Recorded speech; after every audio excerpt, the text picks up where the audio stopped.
السلام علیکم، آپ دیکھ رہے ہیں معاشی ترقی۔ چائنا کے ڈرونز کی حرکت نے جاپان کی فوج کو پھر سے پوری طرح الرٹ کر دیا ہے۔ جاپان کی ایئر سیلف ڈیفنس فورس کو کئی دفعہ اپنے فائٹر جیٹس اٹھانے پر مجبور ہونا پڑا جب انہوں نے چائنیز ڈرونز کو اپنی ہوائی حدود کے قریب گھومتے ہوئے دیکھا۔ ٹوکیو کے مطابق یہ ڈرونز ان علاقوں کے پاس تھے جو بہت ہی سینسیٹیو ہیں اور جہاں جاپان عام طور پر ہر فورن ہوائی ایکٹیویٹی کو باریکی سے دیکھتا ہے۔ تجزیہ کرنے والوں کا کہنا ہے کہ چائنا اپنی فوج اور اسٹریٹجک موجودگی کو مزید بڑھا رہا ہے اور یہ ڈرونز کی حرکاتیں ایک واضح پیغام بھی ہیں۔ جاپان کے افسروں کا کہنا ہے کہ وہ اپنی حدود کی حفاظت کے معاملے میں کسی قسم کا سمجھوتا نہیں کریں گے اور چائنیز ڈرونز کی ہر حرکت کو باریکی سے نوٹ اور اینالائز کر رہے ہیں۔ اس ٹینشن کے درمیان ایک اور بڑی خبر سامنے آئی ہے۔ چائنا کے صدر شی جن پنگ نے جاپان کی وزیر اعظم تکائیچی سنائے سے G20 کے لیے میٹنگ رد کر دیا۔ بیجنگ کا کہنا ہے کہ تائیوان کے مسئلے پر جاپان کی طرف سے دی گئی سٹیٹمنٹس چائنا کے لیے قبول نہیں۔ چائنا بار بار کہتا رہا ہے کہ تائیوان ان کا اپنا معاملہ ہے اور کسی بھی دوسری کنٹری کو اس میں دخل دینے کا حق نہیں۔ شی جن پنگ کے مطابق جاپان کا تائیوان پر سخت رویہ ایشیا کی سیکیورٹی کے لیے نقصان دہ ثابت ہو سکتا ہے۔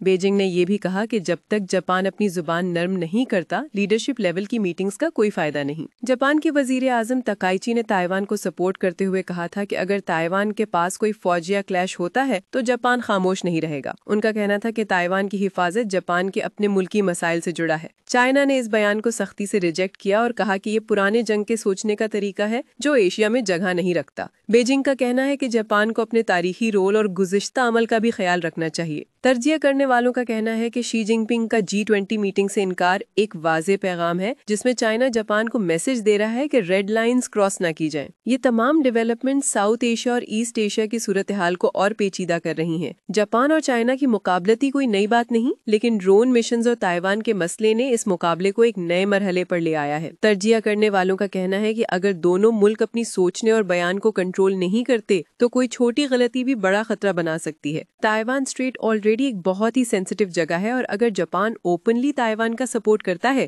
تو چائنا اسے اپنی حدود پر خطرہ سمجھے گا۔ فی الحال چائنیز ڈرونز اور G20 ڈپلومیسی کی وجہ سے ایشیا کی نظریں بیجنگ اور ٹوکیو پر ہیں۔ آنے والے دنوں میں دونوں ملکوں کے کیا قدم ہوں گے اور کیا ڈپلومیٹک صلح ممکن ہے، یہ پورے ریجن کے لیے بہت امپورٹنٹ ہوگا۔ آپ سب کی محبت اور سپورٹ کا شکریہ۔ معاشی ترقی پر ہر دن نئے ٹاپکس، فریش اپڈیٹس اور یونیک کنٹینٹ ملتا رہے گا۔ ویڈیو پسند آئے تو لائک، سبسکرائب اور کامنٹ ضرور کریں۔ آپ کی رائے ہمارے لیے بہت اہم ہے۔